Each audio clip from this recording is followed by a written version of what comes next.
بسم اللہ الرحمن الرحیم۔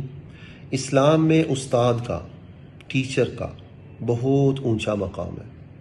خود نبی کریم صلی اللہ علیہ وسلم نے ارشاد فرمایا، انما بعثت معلما، مجھے دنیا میں ایک معلم کی حیثیت سے، ایک ٹیچر کی حیثیت سے بھیجا گیا۔ اور خود جناب نبی کریم صلی اللہ علیہ وسلم نے مسجد نبوی کے صحن میں صفح کے نام سے پہلی درسگاہ قائم کی۔ خود اس میں استاد تھے اور صحابہ کرام طلباء تھے۔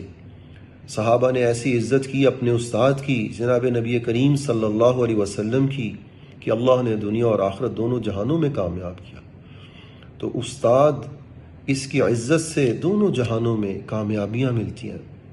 خود نبی کریم صلی اللہ علیہ وسلم نے ارشاد فرمایا استاد کے ادب میں، احترام میں، کہ جس سے بھی علم حاصل کرو اس سے تواضع اختیار کرو، اس کو عزت دو، اس کو ریسپیکٹ دو۔ حضرت علی رضی اللہ تعالیٰ عنہ نے فرمایا، من تعلمت منہ حرفا فانا عبدہ، میں جس سے ایک حرف بھی سیکھ لیا میں اس کا غلام، چاہے بازار میں جا کے بیچ دے۔ تو اساتذہ کا ادب کرنا، احترام کرنا، عزت کرنا، یہ دنیا اور آخرت میں کامیابی کا ذریعہ ہے۔ اللہ تعالیٰ ہمیں اپنے اساتذہ کرام کی عزت کرنے کی، ریسپیکٹ کرنے کی توفیق عطا فرمائے۔